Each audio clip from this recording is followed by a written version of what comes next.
નમસ્કાર મિત્રો, હર હર મહાદેવ, જય સિયારામ। મિત્રો, આજે આપણે દેવી ભગવતી ઉમા એ મહાદેવને પામવા રાખેલું વ્રત અને બધા દેવતાઓની લગ્ન માટે શિવને કરેલી પ્રાર્થના વિશેની કથા સાંભળશું।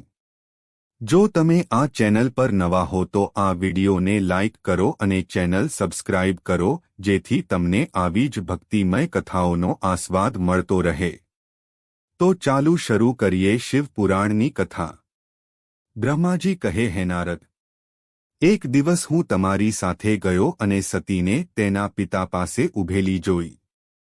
તે ત્રણેય વિશ્વની સર્વોપરી સુંદરી હતી। તેના પિતાએ મને પ્રણામ કર્યા અને તમારું પણ સ્વાગત કર્યું। આ જોઈ લોકલીલાનું પાલન કરતી સતીએ મને અને તમને પણ ભક્તિ અને પ્રસન્નતાથી વંદન કર્યા। નારદ, ત્યાર પછી સતી તરફ જોઈને તમે અને હું દક્ષે આપેલા શુભ આસન પર બેઠા। એ પછી મેં પેલી આજ્ઞાકારી છોકરીને કહ્યું, સતી, તમને સર્વજ્ઞ જગદીશ્વર મહાદેવજી પ્રાપ્ત થવા જોઈએ, જે તમને જ પ્રેમ કરે છે અને તમારા મનમાં પણ એ જ એક ઈચ્છા છે, જે તમારા સિવાય અન્ય કોઈ સ્ત્રીને પોતાની પત્ની તરીકે સ્વીકારી શકતા નથી, ન તો કરી શકે છે અને ન તો ભવિષ્યમાં કોઈ અન્ય સ્ત્રીને સ્વીકારશે। તે ભગવાન શિવ તમારા પતિ હોય। તેઓ ફક્ત તમારા માટે જ લાયક છે, અન્ય લોકો માટે નહીં। નારદ, સતીને આમ કહીને હું દક્ષના ઘરમાં ઘણો સમય રહ્યો। પછી તેમને વિદાય આપી અને તમે અને હું બંને પોતપોતાની જગ્યાએ ગયા। મેં જે કહ્યું તે સાંભળીને દક્ષ ખૂબ જ ખુશ થયો। તેની બધી માનસિક ચિંતાઓ દૂર થઈ ગઈ અને તેણે દીકરીને ભગવાન માનીને તેને પોતાના ખોળામાં લીધી। આ રીતે ભક્તવત્સલ સતી, જે સ્વેચ્છાએ માનવ સ્વરૂપમાં પ્રગટ થયા હતા, કૌમાર્યના સુંદર મનોરંજકોથી શોભિત થઈને કૌમાર્યની સ્થિતિને પાર કરી ગયા। બાળપણ વિતાવ્યા પછી અને પુખ્તાવસ્થા પ્રાપ્ત કર્યા પછી ખૂબ જ તેજસ્વી અને સુંદરતાથી ભરપૂર થઈ ગઈ અને તેના તમામ ભાગોમાં સુંદર દેખાવા લાગી। લોકેશ દક્ષે જોયું કે સતીના શરીરમાં યુવાનીના ચિહ્નો દેખાવા લાગ્યા હતા। ત્યારે તેના મનમાં ચિંતા જાગી કે મહાદેવજી સાથે તેના લગ્ન કેવી રીતે કરવા। સતીને પોતે મહાદેવજીને મળવાની રોજની ઈચ્છા હતી। તેથી તેના પિતાની લાગણીઓને સમજીને તે તેની માતાની પાસે ગઈ। ભગવાન શિવ, મહાન બુદ્ધિના દાતા, ભગવાન શંકરની પ્રસન્નતા માટે તપસ્યા કરવા માટે તેમની માતા વીરણી પાસે પરવાનગી માંગી। માતાની પરવાનગી મળી। તેથી સતી, જેમણે સખત રીતે વ્રતનું પાલન કર્યું, તેણીએ તેને તેના પતિ તરીકે મેળવવા માટે તેના ઘરે મહેશ્વરની પૂજા કરવાનું શરૂ કર્યું। અશ્વિન મહિનામાં નંદ, પ્રતિપદા, ષષ્ઠી અને એકાદશીની તિથિઓ પર તેમણે ભગવાન શિવને ગોળ, ચોખા અને મીઠું ચડાવીને ભક્તિભાવપૂર્વક પૂજા કરી અને તેમને પ્રણામ કર્યા પછી તેમણે તે મહિના સમાન નિયમો સાથે વિતાવ્યા। કારતક મહિનાની ચતુર્દશી પર શણગારેલા ખીરથી ભગવાન શિવની પૂજા કર્યા પછી તેણી સતત તેમના વિશે વિચારવા લાગી। માર્ગશીર્ષ મહિનાના કૃષ્ણ પક્ષની અષ્ટમી તિથિ પર સતી તલ, જવ અને ચોખાથી હરની પૂજા કરીને, દીવો પ્રગટાવીને અથવા આરતી કરીને દિવસ પસાર કરતી હતી। પોષ મહિનાની શુક્લ પક્ષની સાતમના દિવસે તે આખી રાત જાગરણ કરીને ભગવાન શિવની પૂજા કરતી અને સવારે ખીચડી અર્પણ કરતી। માઘની પૂર્ણિમાના દિવસે રાત્રે જાગીને તે સવારે નદીમાં સ્નાન કરતી અને ભીના વસ્ત્રો પહેરીને કિનારે બેસી ભગવાન શંકરની પૂજા કરતી। તે ફાલ્ગુન મહિનાના કૃષ્ણ પક્ષની ચતુર્દશી તિથિએ રાત્રે જાગતી અને તે રાતના 4 કલાકમાં ભગવાન શિવની વિશેષ પૂજા કરતી અને કલાકારો દ્વારા નાટકો પણ કરતી। ચૈત્ર મહિનાની શુક્લ પક્ષની ચતુર્દશી પર તેણીએ દિવસરાત શિવનું સ્મરણ કર્યું અને ભગવાન શિવને ઢાંકના ફૂલો અને લાકડીઓ વડે પૂજા કરી। વૈશાખ શુક્લ તૃતીયા પર સતી તે મહિનો તલ ખાઈને અને નવા જવના ચોખાથી રુદ્રદેવની પૂજા કરવામાં પસાર કરતી હતી। જ્યેષ્ઠા પૂર્ણિમાના દિવસે તે મહિનો ઉપવાસ કરીને ભગવાન શંકરની સુંદર વસ્ત્રો અને પુષ્પોથી પૂજા કરતી હતી। અષાઢની શુક્લ પક્ષની ચતુર્દશી પર તે રુદ્રદેવની કાળા વસ્ત્રો અને પુષ્પોથી પૂજા કરતી હતી. શ્રાવણ માસના શુક્લ પક્ષની અષ્ટમી અને ચતુર્દશીના દિવસે તે ભગવાન શિવની પવિત્ર દોરી, વસ્ત્રો અને કુશથી પૂજા કરતી હતી. ભાદ્રપદ મહિનાના કૃષ્ણ પક્ષની ત્રયોદશી તિથિએ વિવિધ પ્રકારના ફૂલો અને ફળોથી ભગવાન શિવની પૂજા કર્યા પછી તે સતી ચતુર્દશીની તિથિએ માત્ર પાણી પીતી હતી. તે સમયે ઉત્પાદિત વિવિધ પ્રકારના ફળો, ફૂલો અને અનાજથી તે ભગવાન શિવની પૂજા કરતી હતી અને આખો મહિનો તે ખૂબ જ નિયમિતપણે ખાતી અને માત્ર મંત્રોચ્ચારમાં જ વ્યસ્ત રહેતી. સતી બધા મહિનામાં આખો દિવસ શિવની પૂજામાં વ્યસ્ત રહેતી. દેવી, જેમણે તેમની ઈચ્છા મુજબ માનવ સ્વરૂપ ધારણ કર્યું, તેણે ઉમદા ઉપવાસનું સખત પાલન કર્યું. આ રીતે નંદવ્રત સંપૂર્ણ રીતે પૂર્ણ કર્યા પછી ભગવાન શિવ માટે વિશેષ લાગણી ધરાવતી સતી એકાગ્ર થઈ ગઈ અને ખૂબ જ પ્રેમથી ભગવાન શિવનું ધ્યાન કરવા લાગી અને તે ધ્યાનમાં જ સ્થિર થઈ ગઈ. મુને, આ સમયે ભગવાન વિષ્ણુ અને મારી સામે બધા દેવતાઓ અને ઋષિઓ સતીની તપસ્યા જોવા ગયા. ત્યાં આવીને દેવતાઓએ જોયું કે સતી મૂર્તિમતી બીજી સિદ્ધિ જેવી દેખાતી હતી. તે ભગવાન શિવના ધ્યાનમાં ડૂબી ગઈ હતી અને તે સમયે પૂર્ણતાની સ્થિતિમાં પહોંચી ગઈ હતી. બધા દેવતાઓએ ખૂબ આનંદથી હાથ જોડીને સતીને વંદન કર્યા. ઋષિઓએ પણ માથું નમાવ્યું અને શ્રી હરિ વગેરેના હૃદય પ્રેમથી ભરાઈ ગયા. શ્રી વિષ્ણુ જેવા બધા દેવતાઓ અને ઋષિઓ આશ્ચર્યચકિત થઈ ગયા અને સતી દેવીની તપસ્યાની પ્રશંસા કરવા લાગ્યા. પછી દેવીને પ્રણામ કર્યા પછી તે દેવતાઓ અને ઋષિઓ તરત જ સર્વોચ્ચ સ્થાન કૈલાશ ગયા, જે ભગવાન શિવને ખૂબ પ્રિય છે. હું સાવિત્રી અને ભગવાન વાસુદેવની સાથે લક્ષ્મીજી પણ રાજી ખુશીથી મહાદેવજીની નજીક ગયા. ત્યાં જઈને ભગવાન શિવના દર્શન કર્યા પછી બધા દેવતાઓએ ખૂબ જ ઝડપથી પ્રણામ કર્યા અને વિવિધ સ્તોત્રો દ્વારા તેમની નમ્રતાપૂર્વક સ્તુતિ કરી અને અંતે કહ્યું, પ્રભુ, તમારી ત્રણ શક્તિઓ સત્વ, રજ અને તમસ, તેમનો રાગ અને વેગ અસહ્ય છે. વેદત્રયી અથવા લોકત્રયી તમારું સ્વરૂપ છે. તમે શરણાર્થીઓના રક્ષક છો અને તમારી શક્તિ ખૂબ મહાન છે, તેની કોઈ મર્યાદા નથી. તમને પ્રણામ.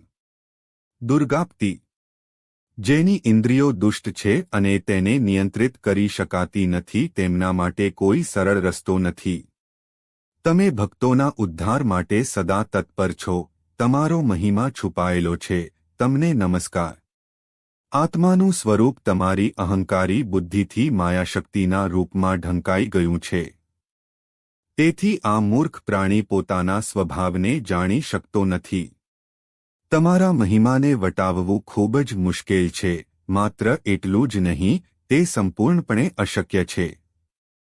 અમે તમને મહાપ્રભુને માથું નમાવીએ છીએ. બ્રહ્માજી કહે, હે નારદ.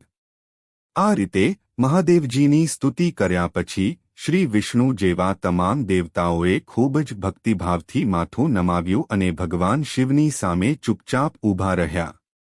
બ્રહ્માજી કહે છે, શ્રી વિષ્ણુ અને અન્ય દેવતાઓ દ્વારા કરવામાં આવેલી સ્તુતિ સાંભળીને ભગવાન શંકર, જે બધાની ઉત્પત્તિના કારણ હતા, તે ખૂબ જ પ્રસન્ન થયા અને જોરથી હસવા લાગ્યા.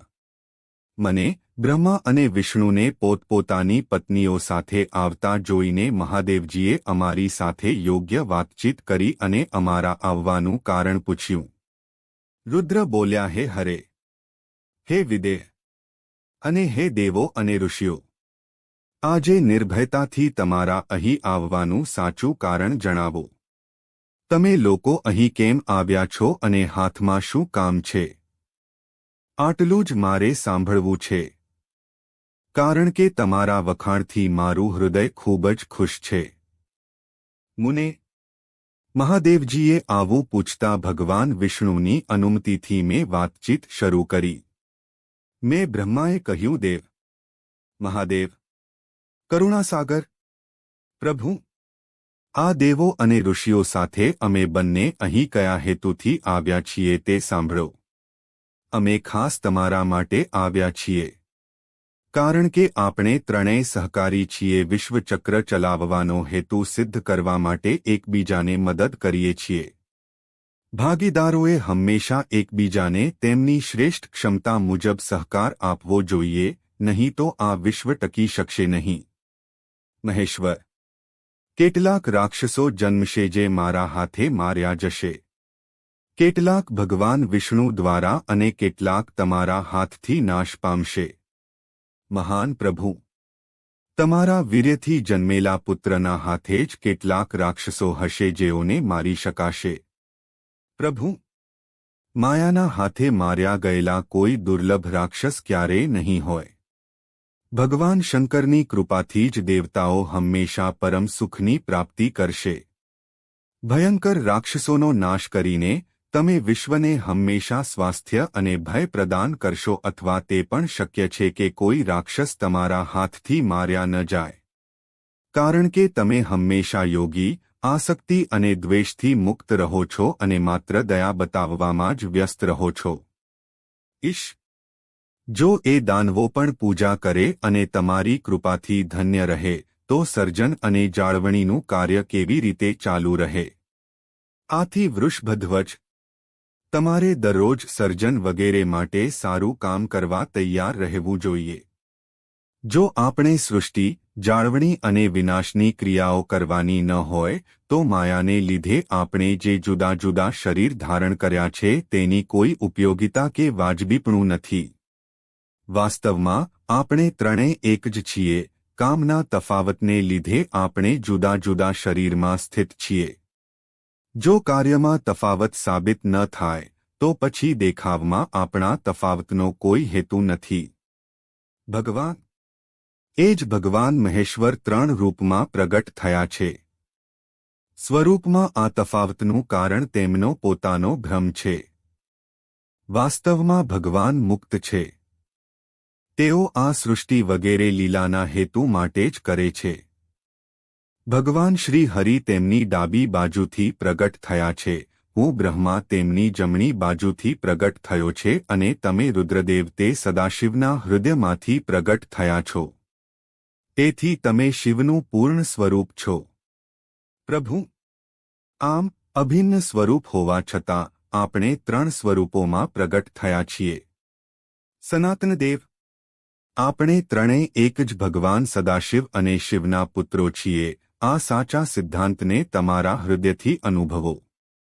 પ્રભુ, હું અને શ્રી વિષ્ણુ તમારી આજ્ઞાથી જગતની રચના અને જાળવણીનું કાર્ય પ્રસન્નતાથી કરી રહ્યા છીએ અને કોઈ કારણસર હું પણ પતિ બન્યો છું. માટે જગતના કલ્યાણ માટે અને ભગવાનને પ્રસન્ન કરવા માટે તમે ખૂબ જ સુંદર રમણીયને તમારી પત્ની તરીકે અપનાવો. મહેશ્વર, બીજી એક વાત છે, તેને સાંભળો. મને પહેલાની ઘટના યાદ આવે છે. તમે ભૂતકાળમાં અમને શિવને જે કહ્યું હતું તે જ હું હવે કહું છું. તમે કહ્યું, બ્રાહ્મણ, મારું આટલું સુંદર સ્વરૂપ તમારા વિશેષ ભાગકપાળથી પ્રગટ થશે, જે રુદ્ર નામથી જગતમાં પ્રસિદ્ધ થશે. તમે બ્રહ્મા સર્જનહાર બન્યા, શ્રી હરિ સંસારના રક્ષક બન્યા અને હું સગુણ રુદ્ર સ્વરૂપે સંહારક બનીશ. સ્ત્રી સાથે લગ્ન કરીને હું લોકોનું સારું કામ કરીશ. તમે જે કહ્યું તે યાદ રાખીને તમારું અગાઉનું વચન પૂર્ણ કરો. તમારો આદેશ છે કે મારે સર્જન કરવું જોઈએ, શ્રી હરિએ અનુસરવું જોઈએ અને તમે સ્વયં વિનાશના કારણ તરીકે પ્રગટ થાઓ, તો તમે શિવ સ્વયં સંહારક તરીકે પ્રગટ થયા છો. તમારા વિના અમે બંને અમારું કામ કરી શકતા નથી. તેથી તમારે આવી કામિનીનો સ્વીકાર કરવો જોઈએ જે લોક કલ્યાણ માટે કામ કરવા તૈયાર હોય. શંભો, જેમ લક્ષ્મી ભગવાન વિષ્ણુની પત્ની છે અને સાવિત્રી મારી સહપત્ની છે, તેવી જ રીતે તમારે આ સમયે પ્રણવલ્લભને તમારા જીવનસાથી તરીકે સ્વીકારવું જોઈએ. મારા આ શબ્દો સાંભળીને લોકેશ્વર મહાદેવજીના ચહેરા પર સ્મિત આવી ગયું. તેણે શ્રી હરિની સામે મારી સાથે આ રીતે વાત કરી. ભગવાને કહ્યું, બ્રાહ્મણ, હરે, તમે બંને હંમેશા મને ખૂબ જ પ્રિય રહ્યા છો. તમને બંનેને જોઈને મને ઘણો આનંદ થાય છે. તમે બધા દેવતાઓમાં શ્રેષ્ઠ છો અને ત્રણેય લોકના માલિક છો. લોક કલ્યાણના કાર્યને સમર્પિત તમારા બંનેના શબ્દો મારી આંખોમાં ખૂબ જ ગર્વરૂપ છે. પરંતુ શ્રેષ્ઠ લોકો, મારા માટે લગ્ન કરવું યોગ્ય નહીં હોય. કારણ કે હું તપસ્યામાં લીન છું, નગ્ન રહીને હું હંમેશા સંસારથી અળગો રહું છું અને યોગી તરીકે પ્રસિદ્ધ છું. જે નિવૃત્તિના સુંદર માર્ગ પર સ્થિત છે, પોતાના આત્મામાં આનંદ કરે છે, તે નિરંજન માયાથી મુક્ત છે, જેનું શરીર અવધૂત દિગંબર છે, જે જ્ઞાની આત્મનિરીક્ષણ કરનાર અને ઈચ્છાઓથી રહિત છે, જેના મનમાં કોઈ નથી, જેનામાં દુર્ગુણો નથી, જે સુખદુઃખથી દૂર રહે છે અને જે સદા અશુદ્ધ અને દુર્ભાગ્યનો વેશ ધારણ કરે છે, તેને સંસારમાં કામિનીનો શું ફાયદો? મને અત્યારે જ કહો. જ્યારે હું યોગમાં વ્યસ્ત રહું છું ત્યારે જ હું હંમેશા આનંદ અનુભવું છું. જ્ઞાન વિનાની વ્યક્તિ જ યોગ કરતા આનંદને વધુ મહત્વ આપે છે. આ દુનિયામાં લગ્ન કરવા એટલે બીજાના બંધનમાં બંધાઈ જવું. આ ખૂબ જ મોટું બંધન માનવું જોઈએ. તેથી જ હું તમને સાચું કહું છું, મને લગ્નમાં સહેજ પણ રસ નથી. આત્મા પોતે જ તેનો શ્રેષ્ઠ અર્થ અથવા સ્વાર્થ છે. એનો સારી રીતે વિચાર કરવાથી હું સાંસારિક સ્વાર્થ તરફ વળતો નથી. જો કે તમે જે કહ્યું છે તે હું વિશ્વના ભલા માટે કરીશ. તમારા વચનને માન્ય ગણીને અથવા મેં જે કહ્યું છે તે પરિપૂર્ણ કરવા માટે હું ચોક્કસપણે લગ્ન કરીશ. કારણ કે હું હંમેશા ભક્તોના વશમાં રહું છું. પરંતુ જે સ્ત્રીને હું મારી પ્રિય પત્ની તરીકે સ્વીકારીશ અને હું તેને કઈ શરતો સાથે સ્વીકારીશ તે સાંભળો. હરે બ્રાહ્મણ, હું જે કહું છું તે બિલકુલ સાચું છે. તમે મને કહો કે જે સ્ત્રી મારો મહિમા સ્વીકારી શકે, જે યોગિની છે અને જે પોતાની ઈચ્છા પ્રમાણે રૂપ ધારણ કરી શકે છે, તેને મારી પત્ની બનાવીશ. જ્યારે હું યોગમાં મગ્ન રહીશ, ત્યારે તેણે પણ યોગિની તરીકે રહેવું પડશે અને જ્યારે હું કામુક રીતે ઉત્તેજિત થઈશ, ત્યારે તેણે પણ મારી સાથે કામિનીના રૂપમાં રહેવું પડશે. હું હંમેશા સનાતન શિવ વિશે પ્રકાશના રૂપમાં વિચારું છું, જેમને વેદ વિદ્વાનો અમર કહે છે અને આમ કરતો રહીશ. બ્રાહ્મણ, જ્યારે હું એ સદાશિવના ચિંતનમાં પ્રવૃત્ત ન હોઉં ત્યારે જ હું એ ભામિની સાથે સમાગમ કરી શકું. જે મારા શિવના ચિંતનમાં વિઘ્ન ઊભી કરે છે તે ટકી શકશે નહીં, તેણે પોતાનો જીવ ગુમાવવો પડશે. તમે, વિષ્ણુ અને હું, ત્રણેય બ્રહ્મા સ્વરૂપે શિવના અંશ છીએ. તેથી મહાન રાશિઓ, તેમના વિશે સતત વિચારવું આપણા માટે યોગ્ય છે. કમલાસન, તેમના ખાતર હું લગ્ન વિના જીવીશ.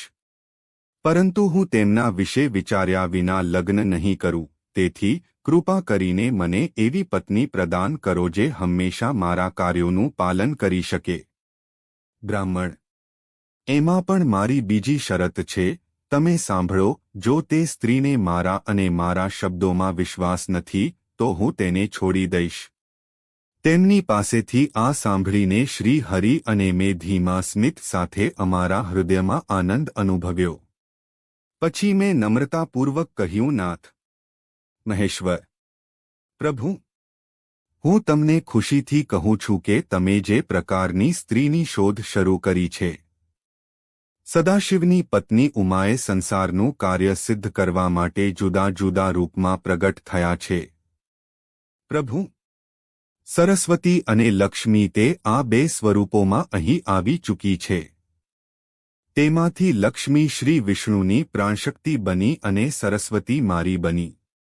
હવે તે અમારા માટે ત્રીજા રૂપમાં દેખાઈ છે. પ્રભુ, લોકોના કલ્યાણ માટે કામ કરવાની ઈચ્છા રાખનાર દેવી શિવે દક્ષપુત્રીના રૂપમાં અવતાર લીધો છે. તેનું નામ સતી છે. સતી એકમાત્ર પત્ની બની શકે છે જે હંમેશા તમારા માટે ફાયદાકારક રહેશે. દેવેશ, મહાતેજસ્વીની સતી તમારા માટે તપસ્યા કરી રહી છે, અચળ ઉપવાસ કરી રહી છે. મહેશ્વર, તમે તેમને વર આપવા જાઓ, દયાળુ બનો અને ખૂબ જ ખુશીથી તેમની તપસ્યા અનુસાર તેમને વર આપો અને તેમની સાથે લગ્ન કરો. શંકર, આ ભગવાન વિષ્ણુ, મારી અને આ બધા દેવતાઓની ઈચ્છા છે. કૃપા કરીને તમારી શુભ નજરે અમારી ઈચ્છા પૂરી કરો, જેથી અમે આ ઉત્સવને આદરપૂર્વક જોઈ શકીએ. જો આમ થશે તો ત્રણેય લોકમાં સુખ પ્રદાન કરનાર પરમ શુભ થશે અને દરેકની બધી ચિંતાઓ દૂર થઈ જશે, એમાં કોઈ શંકા નથી. ત્યાર પછી મેં બોલવાનું પૂરું કર્યા પછી મહેશ્વરના લીલા વિગ્રહના ભક્ત મધુસૂદન અચ્યુતે તેને સમર્થન આપ્યું. ત્યારે ભક્તપ્રેમી ભગવાન શિવ હસ્યા અને બોલ્યા, બહુ સારું, આવું થશે. જ્યારે તેણે આ કહ્યું ત્યારે અમે બંને તેમની પાસેથી અનુમતિ લઈને અમારી પત્નીઓ, દેવતાઓ અને ઋષિમુનિઓથી ખૂબ પ્રસન્ન થઈને અમારા ઇચ્છિત સ્થાન પર ગયા. તો મિત્રો, આ હતી શિવ પુરાણની કથા. આશા છે કે આપણે આ વિડિયો પસંદ આવ્યો હશે. જો પસંદ આવ્યો હોય તો આ વિડિયોને લાઇક અને આ ચેનલને સબસ્ક્રાઇબ કરવાનું ભૂલતા નહીં અને આ વિડિયોને તમારા મિત્ર મંડળ અને પરિવાર સાથે શેર કરવા વિનંતી કે જેથી વધુમાં વધુ લોકો આ શિવ પુરાણની કથાનો આસ્વાદ લઈ શકે. ફરી મળીશું એક નવા અધ્યાય સાથે. હર હર મહાદેવ.